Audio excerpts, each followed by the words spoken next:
All right, we are back on the launch with the newspaper review. I know this is what I had promised you earlier that we are going to be doing after discussion on savings, and it's moving from survival to savings, something that you should take home as well.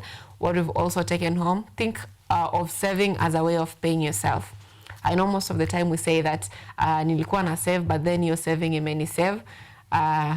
As a country, that is where we're living. So right now, I'm joined by a very able gentleman. Thank you so much for joining us this morning on studio. I will allow you to introduce yourself, and this is before we get into the discussion of the state of our nation. Let me begin with you, Eric. Yes, my name is Eric Mwanda, MCA aspirant in Jiru Ward. Thank you. I love seeing young people as aspirants. So when you aspirant or what? I'm still going for resub. All right. MP. So I also saw, is it Dennis? He also wants to be an MCA. Yes, he's going for Kariobangi North. By-elections are happening on November 27th, 2025. And he wants to do it in Jubilee, and he's pushing to get the ticket. And it's at this point we're telling these parties, they've been saying, wakati wa vijana, wakona millennials, wakona Gen Z. We are testing them to see who are they giving these parties. Is it the ordinary and normal zest that we are used to, or the visionary leaders that we have based on their capabilities and not based on their weight of pocket? So my name is Ojwang Marema, communications expert, community leader, peace and sustainability advocate, and I'm glad to be here this morning. All right, thank you so much for making time for us this morning, Ojwang. I hope all goes well for you. This is in line with the elections also, you, Eric. I hope everything goes well. Thank you. For you, now, I have several newspapers here with me. I have The Star, which says, wash, how Juba dirty cash is laundered in Kenya. That's the biggest headline, given prominence there. We also have The Daily Nation, 1 million state workers gobble up half of taxes. We also have The Standard, which says, lavish Addis flight. Yes. And you know, last year we had so much of people saying that Ruto is a flying president. We had that discussion a lot. Finally, it's coming back in the newspapers, and also something that we also need to look at is Ruto at 3 on the 13th of this month. Yes. This administration will officially be turning 13 years since they got into office. So we have Ruto's at 3. Yes. Let's begin at that point. Ruto at 3. The Standard is saying, despite styling himself as the champion of hustlers and a defender of democratic freedom during his presidential campaigns, 3 years on, Kenya's civic space tells a different story. Human rights actors say freedom of expression has suffered its sharpest decline since the promulgation of the 2010 Constitution. A similar story is on The Star. They are talking of baptism by fire. Ruto administration at 3, presidency forged in fire. And this is in relation to an administration that has received the highest magnitude of criticism or opposition from the public. And I guess this is because the public has been empowered of their constitutional rights. They know, even baddies right now know about the Constitution. They know about what is going on in the country. So from where you sit, Eric, Yes. how would you rate KK, the Kenya Kwanza administration, as they enter 3 years in terms of service delivery? Okay. We understand that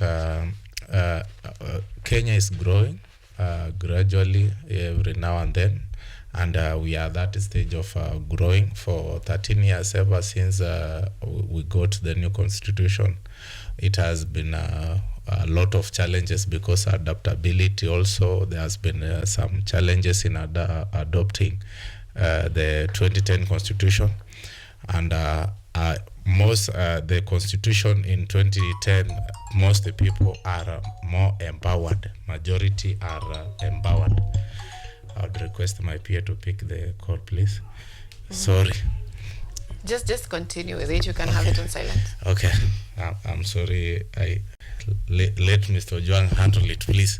So, The Constitution 2010, majority of our citizens have been empowered democratically, and we also have the Bill of Rights where people have been engaging with the Constitution. Now they can understand it better. So you realize that Kenyans are more empowered. All the things that are happening in currently, they were as well happening in the other administrations. Only that even in this administration, it has been advanced because people now are more skilled. You know, when watu wanaweza iba vizuri, wanajua sasa they have wanaongeza ujuzi yao ya kuiba. So when we rate Kenya Kwanza at 3, we realize that to some extent it has failed Kenyans because of one of expectations that the Kenyans had, because our president was a hustler champion, and he promised Mama Mboga. We expected Mama Mboga to be a minister, maybe one of the CS. We expected Mutu wa Boda Boda to be maybe a PS somewhere. We expected people that they are not able financially. Maybe today they could be heading one of parastatals. But it was opposite. We saw Wetangula being Mama Mboga. We saw Mudavadi being Mutu wa Boda Boda. So Kenya, the current regime has failed Kenyan to some extent, but also it has to some level. There are things that they have done well. We cannot criticize everything. There are things that they as well have done right. Thank you. All right, Ojwang. Some say that propaganda is louder than action. What is your red card in terms of Kenya Kwanza score? What is the red card of Kenya at 3?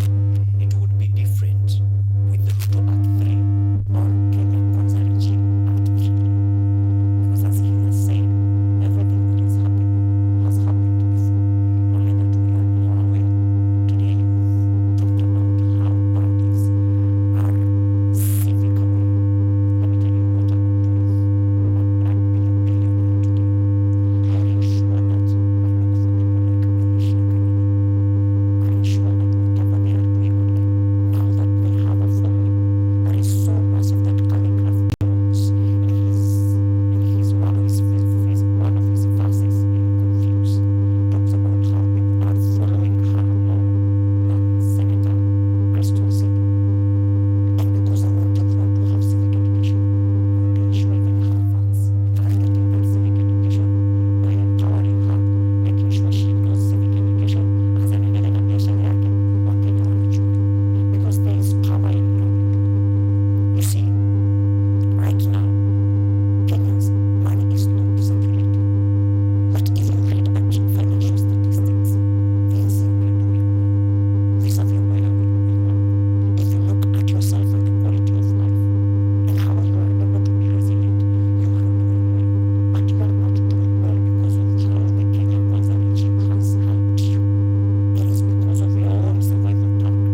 is positive progress from the citizens, Yes. but not from the government. Exactly. That's why some people say on their Twitter or X platforms that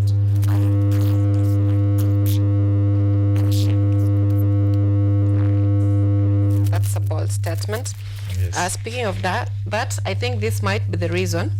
If we look at the Star, Star says, wash how Juba dirty cash is laundered in Kenya. And this is about their natural resources like the gold, oil, which are smuggled in the country, sold from Kenya, and then the country is illegally taken back to Jubaland. And this, they say that this is according to a UN report, which they say it's affecting the economy of Juba. For the past 3 years as well, we've also had problems with diplomacy. Tumekuwa na problems RSF, tumekuwa na problems when Ruto went to China saying that he will be part of the New World Order. Ikaleta tumbo joto states because as he got in the office, he was a US darling. So there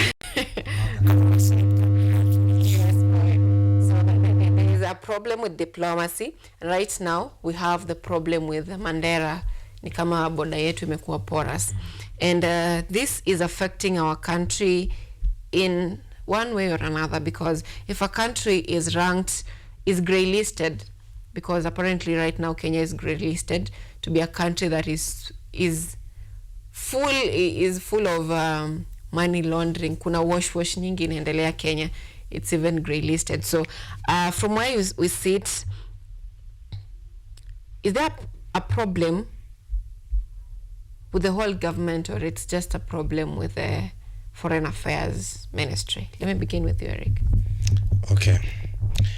Have not been in police department, but I have some statements that I know that they come from police.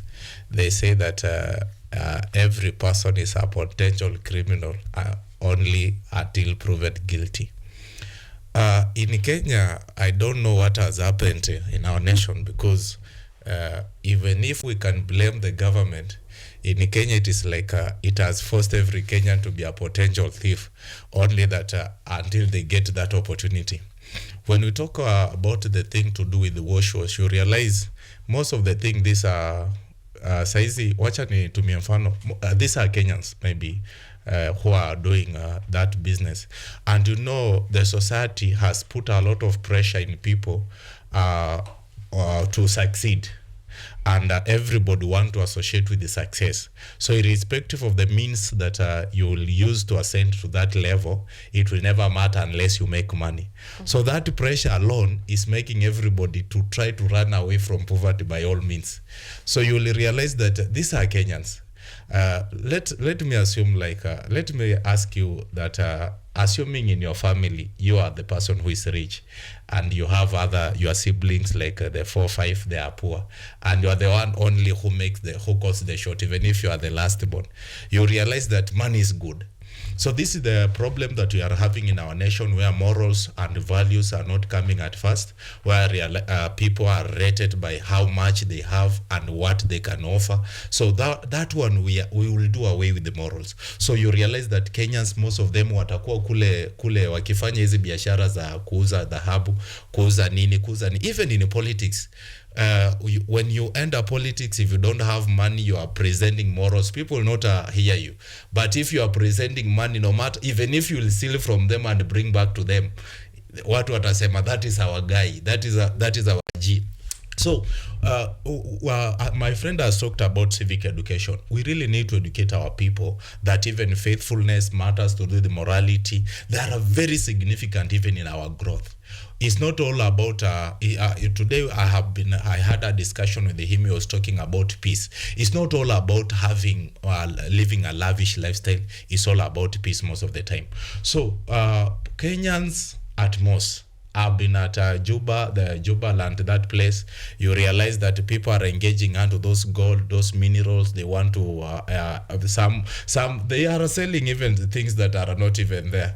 Mkenya anaweza kuuzia paka shamba yenye haiko. Even when you want to buy a land in Nairobi, you have to be very cautious. So to us, in as much as we have here the Ministry of Foreign Affairs, na unajua these are still Kenyans. Si ati ni watu wengine wako in those ministries. You realize ya kwamba hata kwa those ministries, these are the same people that are doing exact the wash and especially in the government. Because today, if my friend mtoto wa Mariam Ojwang, my friend here, if today Mariam is being in government, and as a matter of fact, most of those are going into the government to protect the issues they are doing, the bad things they are doing, because they know that power can protect them. So my point, I can say that tuko na shida ya wash is happening, it has been happening, and we have actors like Terence who has been telling the public actively ya kwamba hii ni kitu ambayo inafanyika, watu wanaoshwa, watu wanalia. So those are the things that has been happening there, but we want to enforce like let the Minister of Foreign Affairs engage, let them engage, and let everybody be brought to book, because we can't continue living that life. By the way, if you travel today to Tanzania, Uganda, we are safe. If today you travel to Tanzania and they hear you are a Kenyans, they know you are a thief. They tell you, hey, we are Mkenya ako hapa. So be careful. We need to be, at least, because we are portraying a very bad picture even to the general public at large. All right. Thank you. Now, speaking on matters ethics, we have courts stopping Ruto's protest victims compensation panel. That is Justice Kizito directed that ile panel ya Ruto. Hiyo ni mchezo kwanza, wangoje kwanza. We also have which paper was this? I think it's the Daily Nation. Not the Daily Nation. We have another story here where LSK files suit to enforce ethics, term loose-tongued politicians. You've mentioned something that most politicians get to office to protect their interest, and the goodwill is like it's lost. I wonder if you have goodwill, because you're also vying. Goodwill is questionable, because most of the time we get our politicians getting to office just to protect their interest, and we have the bodies that are responsible for taming corruption, ensuring we have ethics, ensuring that we have morals as a country. Most of the time we find that they are not working. The judiciary has also at some points, please MCK don't quote me for this or release a presser for this, the judiciary has been termed, before it's on record, being termed as just a barking dog and following orders from the executive. Now a lawsuit is filed to tame the tongues of politicians. Is this something that is possible from where you sit, Ojo?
guys, watu wasiniulize maswali mali, but he's knowledgeable, guys. Let's call a spade a spade. So when he left public service, he went into quiet. But character yako wewe haiwezi badilika. That's why people like Femi say,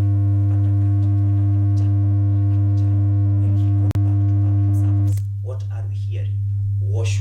Even kwa gazeti kama gazeti ya serikali, The Star, wash zinaongelelewa. And how are they doing this? They think that it is all over in the 90s and early 2000s that people are foolish. They are doing the same things. You see, if you want to quantify wewe kuiba through pesa kama transport, badala utumie Kenya Airways, utatumia hizi zingine zenye ni lavish, lakini sio utawalipa hizo pesa zote. Hizo zingine zote mjiibie. Huo wizi ulisomewa wapi?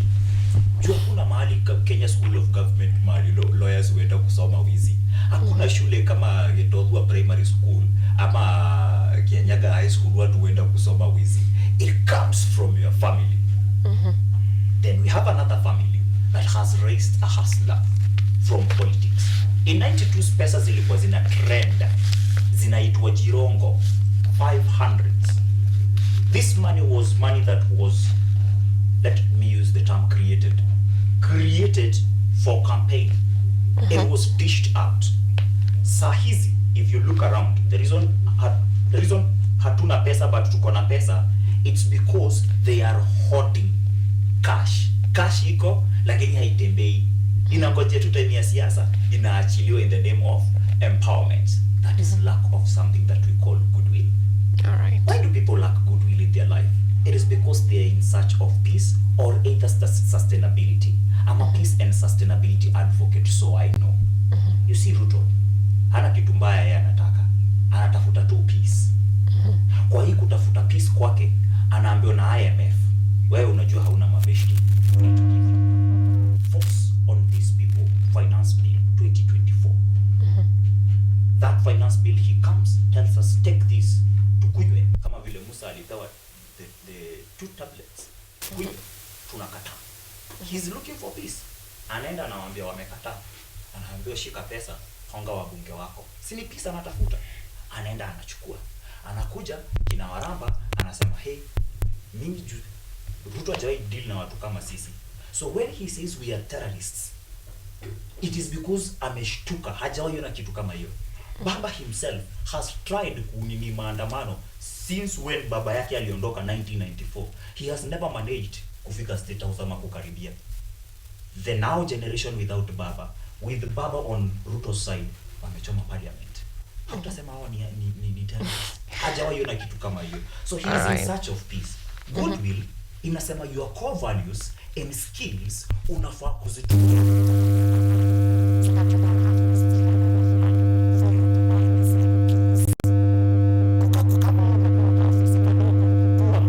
Kuwa CEO kwa hiyo ofisi si yako. Duale once said hii pesa si ya mama yako. What he meant ni kuna reason unakuwaga na 5 years term. Utaondoka. Can you have or practice goodwill? Ndo watu wasaidike, si hata wasaidike. They can help themselves. They are not PWDs, they are Kenyans. All right. I'm looking at my time and muda wetu umeisha. Today we really had fast running. So I'd like for you to give us your final remarks, even as we bring this to an end. And you'll also tell us, do you have goodwill? Okay, thank you. Yeah, goodwill, we need a political goodwill. Personally, I have one because I'm as well vying for the position of an MCA, and that is a public office. We must execute a goodwill at all levels, at whatever matter. So that is the thing that personally I believe in values. That is why I advocate for values as well. I believe in honesty. I believe in transparency. Things that they can bring sustainability even to our level, because even in jail we have a lot of challenges. Good of them, we have an issue of water that has been there since time memorial. We have an issue, we have a lot of challenges there. So these things, they really need a politician with goodwill. Unfortunately, we have them who go there and sit hall and they don't do anything. So from my level, I won't speak to the level more because my friend is going for a higher office. I know he can execute that from the parliament place where they make laws. And I think he will not be bought, because if he will, we shall come here again and remind him what he said. What he said. But mine is to ensure that my people of Njiru, they get security, they get water, education. We have a problem with a primary school with a population of more than 50,000 people. We only have 2 primary schools that are government. So we need to execute goodwill. Even we have our hospital there. It doesn't have drugs. I heard the president say that if you go to an hospital and daktari anakuitisha pesa, peleke police station. But it is still happening even there. You will realize hakuna drugs. So my urge and my prayer for all Kenyans is to ensure that we have goodwill, not just in a political space, even in a corporate world, even in all our capacity that God has granted unto us, to ensure we execute it utmostly, because that is what Kenyans need. And at the end of the day, we are making a history where people will write a book with your name on it. All right. Ojwang, make it short, please. Nimependa kitu amesema, and I will even make it shorter. Juu amesema mengi. He's coming from Njiru Ward. I am not a prophet, but we were with you here when I told you that MCAs don't want Sakaja, but Baba effect will save Sakaja. Hata tukufika Senate, right? But hiyo haijamaanisha shida za watu mashinani zimeisha. Yes. Umesikia kilio cha watu wa Njiru. It's still in Nairobi. Story yangu nayo nataka kuifocus on future, especially of young girls. Tulikuwa na wewe hapa hivi na Fendo when we were talking about consent. Today in the newspapers and everywhere on the headlines, we are talking about St. George's girls and what they did when one of their own had a jaw broken by a teacher. I am foreseeing a future whereby we won't need parents to seek consents on behalf of children. People like Melissa, in their days when wanaenda high school, wao ndio watakuwa wakidecide sasa naenda high school, na high school inasema nafaa kupimwa pregnancy. Si niingie high school wanifanyie hivyo. I would encourage parents to be listening to their children. Mtoto umleavyo ndivyo akuavyo. Ukiona mtoto anakula mchanga sana akiwa mdogo, na umwambie ni nzuri ama ni mbaya, akiwa mkubwa ataanza kutuibia mashamba. Mtoto umleavyo ndivyo akuavyo. All right. I didn't see that coming. So thank you so much, gentlemen, for making time for us this morning. Mtoto ukimwacha akikula mchanga atatuibia mashamba. All right. Now there are so many stories on the newspaper today that we have not covered. So you get yourself a copy of the same. And I think it's on the Financial Standard, where they're talking about our current position as a country as far as debt is concerned. At the moment, we are having a debt of 12 trillion Kenyan shillings, and public servants have crossed the 1 million mark. It's beyond 1 million watu wenye wameandikwa na serikali. So that means SRC is bagging around 48% of our salary. That is almost 50%. Little is left for development, and that is a problem that you need to be questioning your leaders, your members of parliament, and your MCAs. Tell them to tell the president that that is not okay with us. So there are so many other stories on the newspapers that you can look at. Those are the ones that we managed to look at this morning. Thank you so much for being with us for the last, I think it's 1 hour 30 minutes or so, that we have had a discussion or several discussions this morning on the state of our nation and savings, especially for the young people. It is a wrap from us. Thank you so much. Until next time, goodbye.